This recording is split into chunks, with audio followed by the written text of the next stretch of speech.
ગઢડાના weed વિસ્તારમાં ફરી ડાલા મથ્થાના આટાફેરા, વાછરડી અને પાડીનું મારણ કર્યું। ગઢડા પંથકના વીડ વિસ્તારમાં ફરી ડાલા મથ્થાના આટાફેરા વધ્યા છે।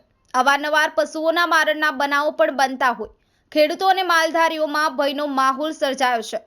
ગત એક સપ્તાહમાં ઈતરિયા, ઘોઘાસમડી, ઇંગોરાળા પંથકમાં પંજાના નિશાન સઘળ મળ્યા છે। ઘોઘાસમડી તથા ઇંગોરાળામાં એક વાછરડી અને એક પાડીનું મારણ કરતા ફોરેસ્ટના અધિકારીઓ તરફથી સિંહોના અવરજવરવાળા વિસ્તારોમાં સાવધાનીના બોર્ડ પણ મૂકી દેવામાં આવ્યા છે। સ્વામીના ગઢડા પંથકના છેલ્લા કેટલાક ગ્રામ્ય વિસ્તારોમાં છેલ્લા ઘણા સમયથી સિંહના આટાફેરા શરૂ રહેતા વાડી વિસ્તારમાં અને પશુપાલકોને સાવચેત રહેવા અનુરોધ કરવામાં આવ્યો છે।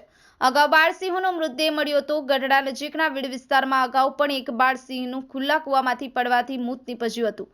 તે સમયે અન્ય સિંહ આસપાસ હોવાની આશંકા હતી। તે દરમિયાન ફરી સિંહના સગળ મળતા ખેડૂતોમાં ભય ફેલાયો છે। ન્યૂઝ 9 ગુજરાતી, ગઢડા।